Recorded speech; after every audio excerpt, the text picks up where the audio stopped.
A missed point is the secret sauce. I know that was the title last week, but I only got halfway through the sermon last week, so it's again the title this week. And I never got to the final verses. Starting from the beginning, though, about missed points. Even though the world doesn't acknowledge it, the world believes in God's values. It'll tell you love's important. And we can go through that whole list of the fruit of the Spirit. And they'll say, oh yeah, all that's really good. And you say that's God, and they say, oh no, that's so not what I want. A truth that they acknowledge and yet will deny. And even though we don't acknowledge it, many in the church don't live like they believe in God. They're looking out for their best interests before God. And materially speaking, we can look back at Abraham, Isaac, Jacob, David, Solomon, all rich men who were men of God. And I couldn't find it. I found it about a year and a half ago. I went looking. I don't know how I searched for it. Did you know that there is a way to not pay taxes legally in the United States when it comes to the federal income tax? If you donate away over 90% of your income, I think is what the percentage is, then you do not have to pay federal income tax. And in the history of the United States and the federal income tax, there have only been 2 men who've done that. One of them was a member of the Church of Christ. And I really, really wish I could give you his name right now. But, oh, you know who it is? G.C. Brewer. G.C. Brewer, thank you. So, there was a member of the Church of Christ who was willing to go that far in giving of his means. And when we think about it, unfortunately, we think about the good being what's good for us. And like I said, Genesis 1:31. In the beginning, how did God make it? He made it all good. Good for who? Good for all mankind, if we choose to follow him and his example and his standards. When we go against that, that's when we have the problems. Galatians 5:22 and 23, that's where the fruit of the Spirit's listed in one case. And again, it's something we look at it, and that's good, and that's what I want. I want to be receiving love. I want to be receiving peace, long-suffering, all those things. That's what I want. That's what I need to be. And we get it, and like it said in Luke 4:48 and 50, but looking only at the 50 part of it, when Jesus was there in the synagogue or in the temple talking to those who had the knowledge, and his parents say, why'd you do this to us? We left, we were worried, you weren't there. Didn't you know I had to be about my Father's business? They didn't get it, and unfortunately we don't always get it, because too many times preachers and teachers will say this was a Jesus moment. It's not. It's a youth moment. And are we preparing our youth the same way that Jesus was prepared? Because essentially when we tell them don't need to worry about being a part of the body until you're older, if you practice not doing anything, you learn to not do anything. We need to recognize that just like Mary and Joseph didn't understand, and it was a problem, truth was the problem was only for them. When we don't understand and work with it rightly, we're creating the problem that we'll face down the road. In Matthew 6:31 through 34, it says, therefore do not worry, saying, what shall we eat? Or what shall we drink? What shall we wear? For after all these things the Gentiles seek. For your heavenly Father knows that you need all these things. But seek first the kingdom of God and his righteousness, and all these things shall be added to you. Therefore do not worry about tomorrow, for tomorrow will worry about its own things. Sufficient for the day is its own trouble. And bringing up last week's image, what's our direction? It's something we need to think about, but unfortunately, instead of thinking about it when we should, we don't until it's the panic time. Oh Lord, please help me now. We go to him in prayer when we're desperate. And sometimes we forget about it on the day-to-day basis because, well, things are going pretty good and I got places to go, people to see, things to do. And God, well, I try to make sure I'm there. If he's not a priority, well, I won't miss out on practice because practice is important. The panic is created not because things went wrong, but because when things were going right, we weren't doing what was right. And we can think all the way back to Katrina. It's not a recent history thing, but we're in hurricane season again. The biggest part of why Katrina was so bad as a hurricane wasn't just because Hurricane Katrina was a bad hurricane. It was because everything that should have been done and been done for years and years and years to prepare for that moment wasn't. And because they hadn't done the right things all along, when the bad came along and the foolish man's house went blam, and we know the song, do we live it? Unfortunately, too oftentimes, yeah, we live it on the wrong side. Well, why is my son my daughter? Depends. How did you bring him up? Well, I made sure they got good grades in school. I made sure they were able to participate in sports. I made sure they got a job and learned the value of $1. Well, I think you know why you got the problem you've got. Because every example there is pointing to make sure that, like we already read back there in Matthew, well, did they get the food? Did they get the clothing? Did they get the house? God knows you need all those things. And he's not going to let you down on it if. He had to say, I believe it was to Abraham, if you make me your God. Excuse me about that. Think about that. Not if you call me God, if you make me your God. Treat me like that thing that is so beyond your comprehension, that is just so awesome. Make me your God. By the way, I am it anyways, but make me your God, and I will so do. And last week we talked about a lot of the material stuff, but as you've already heard, I'm stepping off in the other half of the direction. Because the truth is, what tears us apart more? When a hurricane comes through and wipes out our house, or if our kids are on drugs, or dealing with a child that's got a child out of wedlock. Doesn't matter boy or girl on that point.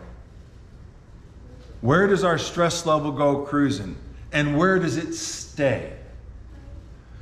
Through the roof and back again, and it doesn't come down. Why?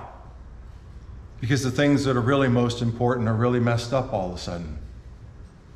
No, it wasn't all of a sudden. It's like these pictures. The previous one, when was the time to plan to make it to camp? To make sure you had the tent set up? Well, the sun was still out.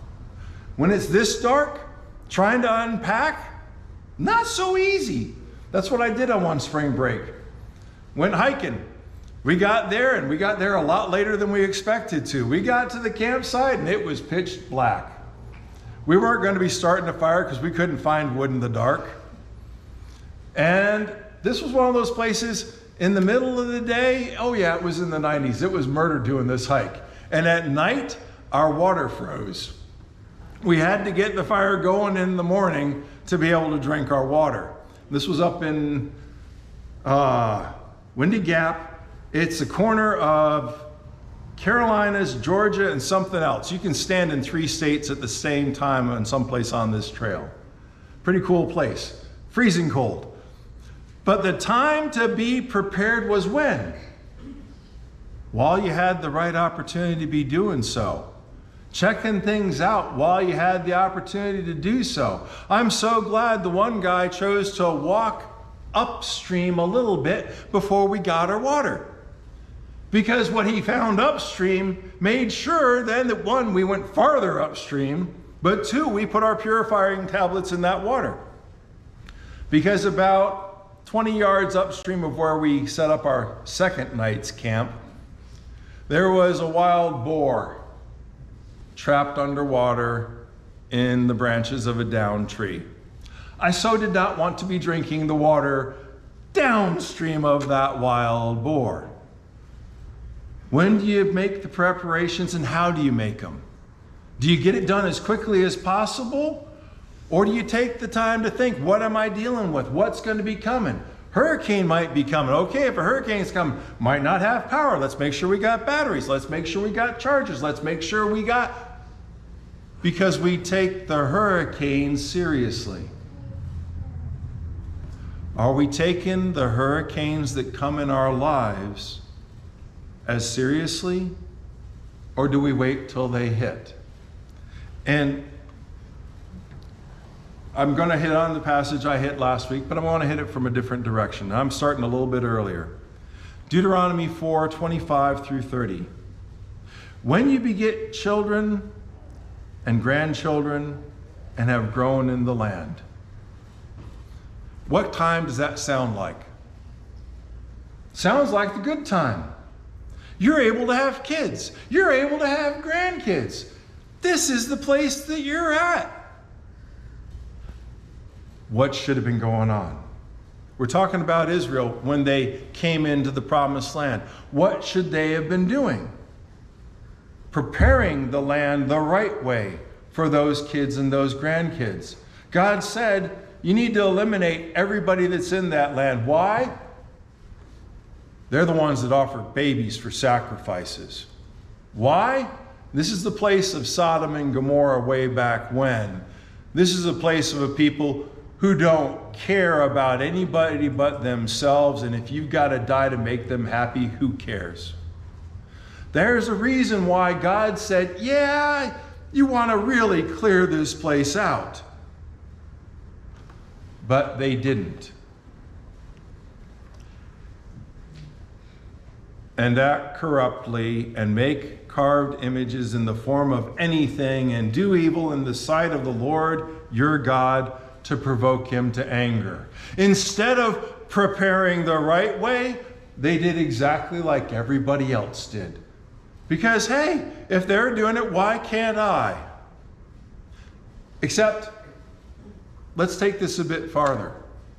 Is there anything wrong with carving something into the shape of a fox? Because I think foxes are cool.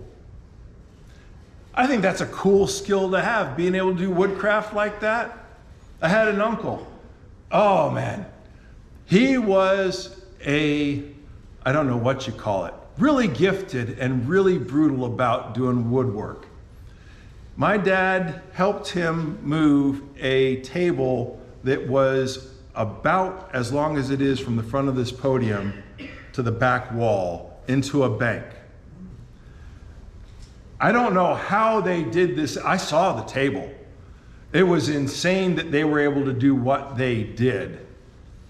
But I also knew what took place in getting that table ready for the bank. He one night gave my dad a piece of sanding paper and said, okay, here you go, get to work because we got to get this perfect. My dad's looking at the sanding paper. This is paper. And it's like, no. It's fine grit sanding paper. This is real sanding paper. My dad's like, there's next to nothing here. And he goes, yeah, but we want to make sure that it's done right. And my dad's sanding away, and he's thinking, man, I don't know if anything's getting done here. And he keeps on doing it, and he says, well, am I done yet? And my uncle says, wait a second. And he'll back off by 20 feet. He'll get down. No. If you go about 8 feet back and about 1 foot in, there's a spot you missed.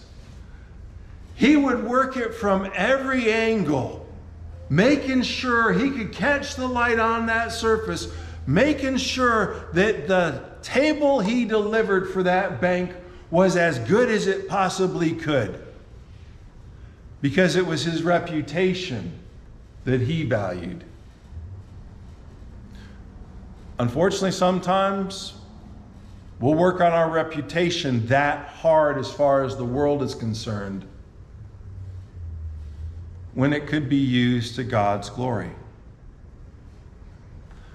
I'm thankful Uncle Ronald became a Christian before he died. He was an awesome old man. I only knew him when I was itty bitty. I was probably 5 years old. But getting to know him had an impact on me, because I realized you can take responsibility of what you're doing and take it very seriously. Woodcraft. I have built bookshelves for churches because they didn't have any place to store all their supplies. So I'd go out and buy 2x8s, and I'd buy 2x4s and whatever else I needed to build things they could stack their stuff up on. Did it look perfect? No. Did it function? Oh yeah. Because woodcraft can be used in God's service. I already told you about the little girl who used to send out the birthday cards. Whatever card caught her fancy.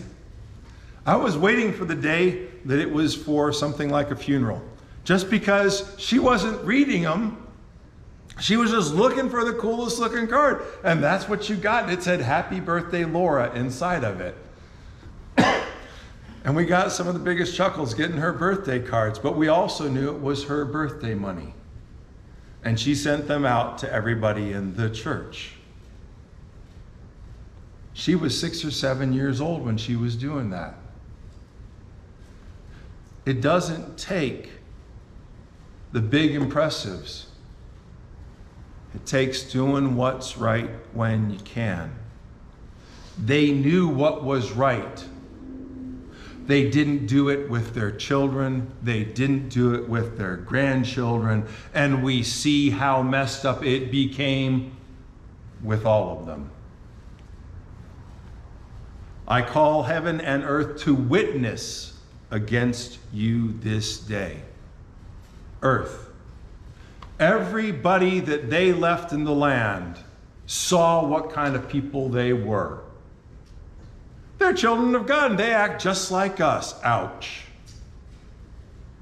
There was a reason why God was going to be judging them over this. But, as I've said once before, a lot of times, it's not God acting. That you will soon utterly perish from the land which you cross over the Jordan to possess. You will not prolong your days in it, but will be utterly destroyed. Who destroys them? Themselves. You will not prolong your days. If you follow God, follow His example, apply your life based on what He said to do, you're going to have longer days. If you're not stressing out about your kids being pregnant, if you're not stressing about your spouse cheating on you, if you're not stressing out about drugs, if you're not stressing out, yeah, you've got the extra years already just in that alone. But it's more than that He offers. Because He tells us to bring it to Him, and what He gives, or what we give to Him, He will give us so much more, packed down in there, overflowing. Because He's God, and He wants good things for us when we make Him our God. But what if we don't? He's not going to force us to do right, even if what we do hurts us. Because He's letting us make that choice. You want to do cigarettes? Probably lop years off your life. It's your choice. You want to do LSD? You will trip and never come back. It's your choice. Who cut it short? Well, it's not fair. No, what do you mean not fair? Who made the choice? If I put LSD in my body, I made the choice. I cut my years short. If I don't teach my kids rightly, I called all that stress down on myself. I called all that stress down on them. Because think about where this started. It started with the people who came into the promised land, who've had children, who've had grandchildren, who knew God in power and didn't act. And because of their inaction, sin was more than happy to step in. Consequence, choice. And the Lord will scatter you among the peoples, and you will be left few in number among the nations where the Lord will drive you. And there you will serve gods, the work of men's hands, wood and stone, which neither see, nor hear, nor eat, nor smell. Pay real close attention. They're already messed up. God's going to scatter them in their mess up. Who's making a choice, though, still? To go in a wronger direction. Because when you're on drugs, what do you usually end up doing? Stealing. Because you got to get by. I know guys in prison who got there because they were mules. They were the ones trafficking the drugs, getting it from place to place. And, oh, you're about to get out. What are you going to do now that you've gotten your life straightened out and everything? Oh, probably the same thing. What? Yeah, my mother, I keep doing that twice in a row. My wife, no, I'm not saying that's what I think of my wife. I don't think of her as my mother. My wife and mother-in-law are really upset because they're not living the life the way they used to. They can't wait for me to get out of prison and get back into bringing in the money the way I used to. When you get into sin, it's usually not just one. It sort of dog piles on and it gets harder and harder. Oh, but wait. You will serve. Who's making the choice to serve Molech? That's the one where you take the baby, you put it on the altar. The altar is burning hot anyways, but the baby doesn't live long because you drop a rock on it that cuts it in half and both halves go into a fire. That was the promised land where they said, or God said, clear it out. Why would you leave something like that there? Why would you leave porn in the house? I know a family that was destroyed by that. And I don't mean just the father who had the porn addiction. I mean the children that walked away. Because if that's what Christianity is, they didn't want any part of it. You will choose. They had a choice. We have a choice. When caught up in sin, is the choice to go to more sin going to get you out of it? No. There's only one right answer. It's like we said last week. That right answer, whether you're talking about wanting the goodies or not wanting the pain, is still the same. When you do what's right, when you work to make your marriage a happy place, it becomes a happy place. Why? Because if Vicki works to make me happy, then I'm not doing the Lexus thing. I don't come home from work with the super nasty attitude, because who's greeting me? The person who loves me and cares about me. And I don't want to be dumping all over her the way I felt like I was dumped on at work. When you work for the good, follow God's example. The older women are to teach the younger women how to love their husbands and love their children. When you raise your children in love, awesome kids. My kids are a blast. I still have fun playing tennis with Tyler when I get that free moment. I still have a blast talking with Matthew about all the stuff he's working on. I still have fun shooting archery with Sierra. I still talk to my kids. Why? because I never stopped working with them on who they were. I'm not saying you don't take them to Disney. I'm saying when you take them to Disney, you take the time to talk, because at least a 2-hour ride. And instead of playing the garbage that comes over the radio, and I'm not going to go into half of those lyrics, talk to them about what's going on in their life, about the choices they're making, about what they're to be about what part of the body they are. Because we're all part of the body of Christ. We all have different functions. Somebody might be the right hand, that's fine. But if you cut off the right hand and leave it by itself, not a lot getting done. You can't pitch a ball or throw a pass without the rest of the body. It takes the arm, it takes a shoulder, it takes an anchor. All of that just so that pitch goes the way it's supposed to go. Or it's the way it works optimally. Because if you're missing a leg, can you get around? Yeah. Not as easy, but you can do it. If you're missing an arm, can you function still? Can you eat still? Oh yeah, I've broken my arms many times. Fact is, I was known as being accident prone by the doctors. They started to check up on my parents. I had so many broken bones. And when they got in touch with the doctor said, "What are you talking about?" It's like, "Well, he's had this many broken bones. He must be abused." You don't know this kid. This is the kid that gets on top of a ball because he sees a clown do it in a circus and thinks he's going to do the same thing at 5 years old. Crack, there goes my first broken bone. I broke them left, right, and center. But it wasn't because I wasn't loved. It was because I was loved that I didn't have an awful lot of fear that maybe I should have, but I knew Mom and Dad were there to help me become who I was supposed to be.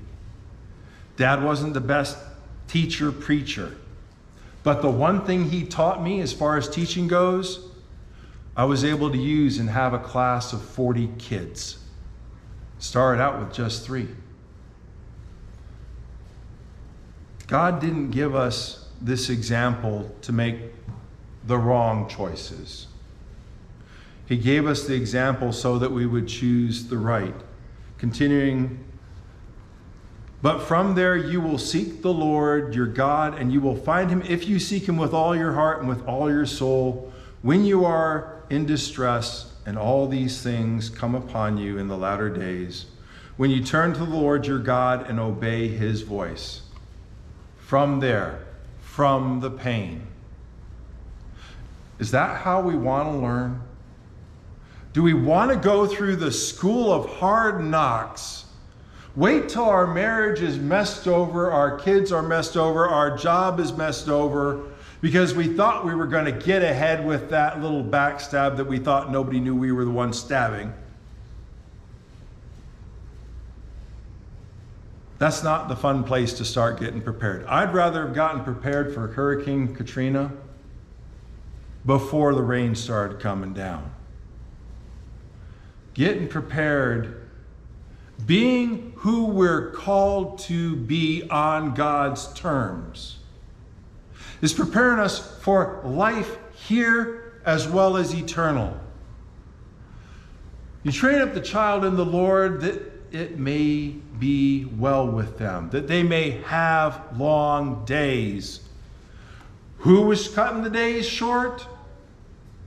Those who weren't following God. Who is extending their days because they're following the example? Those who are following God. There's a lot of missed points that go on. Not recognizing that it's not a Jesus moment when youth seek God. It's a moment we help prepare them for. That seeking God with all our heart doesn't have to come when we finally hit rock bottom. And the difference it will make isn't just material. It's on a level that as far as dealing with all the stresses in life, I would rather be short on the material and long on dealing with the problems of life than have that the other way around. The reason we have peace is because we know we have God. Because we know that at the end of the day, that if I were to jump forward too many slides because I got to deep into my conversation too far,